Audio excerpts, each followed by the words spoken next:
ሰላም እንዴት ናችሁ? ኤስዲ እንግሊሽ እንግሊዘኛ ቋንቋ ቀለል ባለ መንገድ የምንማርበት ቻናል ነው።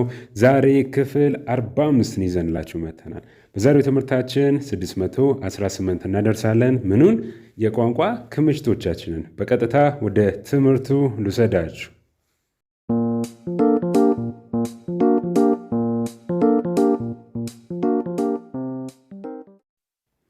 Can you send me a message? Can you send me a message? መልእክት ልትልክልኝ ትችላለህ? Can you send me a message? መልእክት ልትልክልኝ ትችያለሽ? Can you send me a message? Yes, I will send you a text.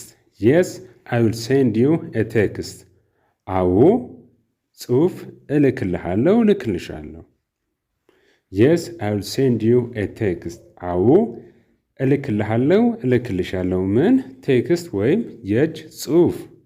የእጅ ጽሑፍ ስላችሁ በስልክ ማለት ነው። Can you send me a message? ጥያቄው ይሄ ነበር። መልእክት ልትልክልኝ ትችላለህ? መልእክት ልትልክልኝ ትችያለሽ? Can you send me a message? No, I don't have your number. No, I don't have your number. አይ ቁጥርህ የለኝም ወይም ቁጥርሽ የለኝም።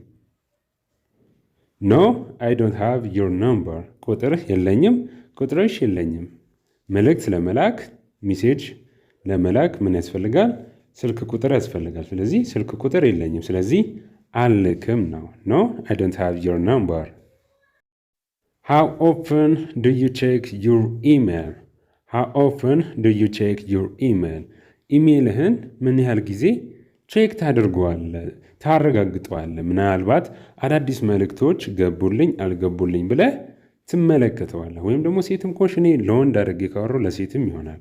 ዩ አንተ፣ አንቺ፣ እናንተ ስለሆነ ለወንድ ለሴት እንዲሁም ደግሞ ሁለትና ከዛ በላይ ለሆኑም ይሆናል። ዋናው ምኑን ማወቅ ነው? የምታወሩትን ሰው ነው። ከወንድ ጋር እየወራችሁ ከሆነ ለሱ ይሆናል። ከሴት ጋር እያወራችሁ ከሆነ ለሴትም ይሆናል። ሁለትና ከዛ በላይ ከሆኑ የምታወሯቸው ሰዎች ለነሱም ይሆናል። How often do you check your email? ኢሜልህን በየምን ያህል ጊዜ ታረጋግጠዋለህ፣ ቼክ ታደርገዋለህ? I check my email every day. I check my email every day. በየቀኑ ኢሜይሌን ቼክ አድርገዋለሁ። ምናልባት አዳዲስ መልእክቶች ገብተውልኝ ይሁን ወይስ አይሆን የሚለውን በየቀኑ ኢሜይሌን ገብቼ አረጋግጣለሁ። I check my email every day. How often do you check your email? ጥያቄያችን ይሄ ነበር። How often do you check your email? ኢሜይልህን ኢሜይልሽን በየምን ያህል ጊዜ ታረጋግጣለህ፣ ቼክ ታደርጋለህ፣ ቼክ ታደርጋለሽ? I check it once a week. I check it once a week. በሳምንት አንድ ጊዜ ቼክ አድርጓለሁ፣ አረጋግጠዋለሁ። I check it once a week. በሳምንት አንድ ጊዜ ያህል ኢሜይሌን ቼክ አድርጓለሁ፣ አረጋግጠዋለሁ። እንግሊዝኛ ቋንቋ ስንማር ዛሬ ስለ ኢሜይል እናውራ እንጂ ስለ ኢሜይል ስናወራ የተጠቀምናቸውን ቃላቶችና አባባሎች ለሌላ ነገር መጠቀም እንችላለን። መጠቀም ሲኖርብን መጠቀም ስንፈልግ ለአይምሮ በደንብ አድርገን ዛሬ ላይ ከሰጠነው ነገ ከነገ ወዲያ በቀላሉ የሚቀነሰውን ቀንሶ የሚጨመረውን ጨምሮ አገጣጥሞ በቀላሉ መናገር ይችላል። ለዛ ነው እኛ ብዙ ነገሮች የምንነካከው። ቋንቋ እንደዛ ነው የሚለመደው። ልጅ እያላችሁ አሁን የምትናገሩትን ቋንቋ የለመዳችሁት እያንዳንዱን ቃል እያንዳንዱን አባባል አይደለም። ሁሉንም ነገር የምትሰሟቸው ሁሉ ወደ አይምሮ ገቡ፣ አይምሮ አቀነባበረው። ከዛ በኋላ እናንተ በምትፈልጉበት ሰዓት ላይ እነዛ ቃላቶችን በቀላሉ ሳትንተባተቡ አይምሮ በቀላሉ ሊሰጣችሁ ቻለ ማለት ነው። ልክ እንደዛ ነው። ይህንንም ቋንቋ የምትወስዱት ያገኛችሁትን ትሰጡታላችሁ። ከሰጣችሁት በኋላ ግን የምትፈልጉበት ሰዓት ላይ አይምሮ አይከብደውም። አይምሮ ሲከብደ ነው ከንፈር የሚንተባተበው። ስለዚህ ምንም ስታክ ሳታደርጉ ለመናገር እነዚህ ልምምዶች መውሰድ ወሳኝነት አለው። 612 ደርሰናል በዚህኛው ቻናላችን። ጀማሪዎች ደግሞ ቃላቶችን ጨምረን ብዙ ልምምድ የምናደርግበት ሁለተኛው ቻናላችን ላይ ነው። እሱም ተመሳሳይ ነው። ቃላቶች ስለሆኑ ቁጥሩ ከፍ ሊል ይችላል። ነገር ግን በየክፍል ቆራርጠን ስለምናቀርበው ክፍሎቹ ተመሳሳይ ናቸው። ዘወትር ሰኞና ሐሙስ ከ9:30 በኋላ ከ9 ተኩል በኋላ በዚህኛው በመጀመሪያው ቻናላችን ልምምድ ይለቀቃል። እንዲሁም ዘወትር ማክሰኞና አርብ በተመሳሳይ ከ9:30 በኋላ በሁለተኛው ቻናላችን ይለቀቃል ልምምድ። ከዛ ውጭ ደግሞ እንግሊዝኛ ቋንቋ ትምህርት በየቀኑ እየለቀቅ እንገኛለን። እንዲሁም እናንተ የሚከብዷችሁ ስለ እንግሊዝኛ ቋንቋ መማር የምትፈልጉት ግር ያሰኛችሁ ነገር ካለ ኮሜንት ለእናንተ ነው። ደግሞ ያለው ኮሜንት ለእናንተ ነው። ስለዚህ ኮሜንትን ተጠቀሙበት፣ ጻፉልን። እኛ የአብዛኞቻችሁን ጥያቄ ከዚህ ቀደምም ሰርተናል። የአብዛኞቻችሁን ጥያቄ እያየን ተደጋጋሚ የሆኑ ጥያቄዎች ካሉ እየሰራንላችሁ እንሄዳለን ማለት ነው። ዱ ዩ ዩዝ ሶሻል ሚዲያ? ዱ ዩ ዩዝ ሶሻል ሚዲያ? ማህበራዊ ሚዲያ ትጠቀማለህ? ትጠቀሚያለሽ? አሁንስ ይህን ትምህርት እየተማራችሁ ያላችሁት ምን ላይ ነው? ዱ ዩ ዩዝ ሶሻል ሚዲያ? ማህበራዊ ሚዲያ ትጠቀማለህ? ትጠቀሚያለሽ? የስ አይ ዩዝ ፌስቡክ ኤንድ ኢንስታግራም።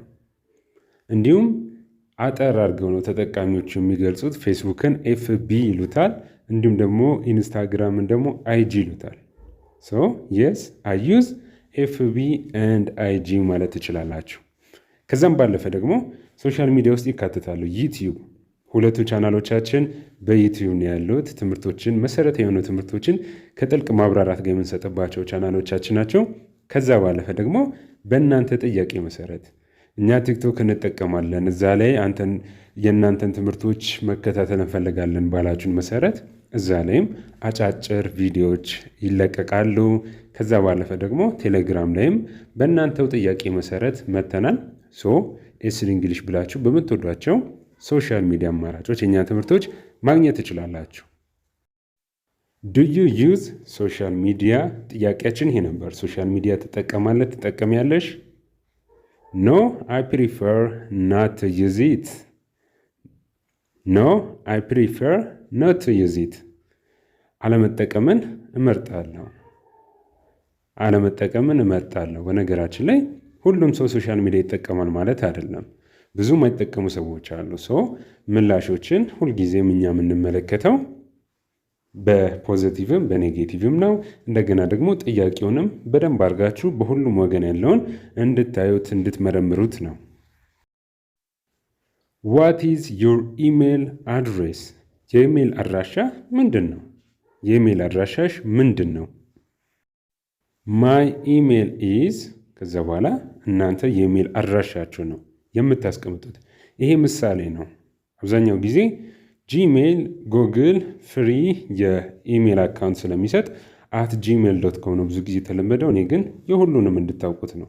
ሌሎችም ኢሜል የሚሰጡ ድርጅቶች አሉ። እናንተ ማይ ኢሜል ኢዝ ብላችሁ ኢሜላችሁን ማስቀመጥ ነው። እዚህ የተቀመጠው ምሳሌ ነው። ዋት ኢዝ ዩር ኢሜል አድሬስ? የኢሜል አድራሻ ምንድን ነው? የኢሜል አድራሻሽ ምንድን ነው? አይ ዶንት ሃቭ አን ኢሜል አድሬስ። የኢሜል አድራሻ የለኝም። የዛሬው ትምህርት ይህንን ይመስል ነበር። በቀጣይ በክፍል 46 ክምችቶቻችንን 630 እናደርሳለን። እስከዚያው ግን መልካም ጊዜ ለሁላችሁ።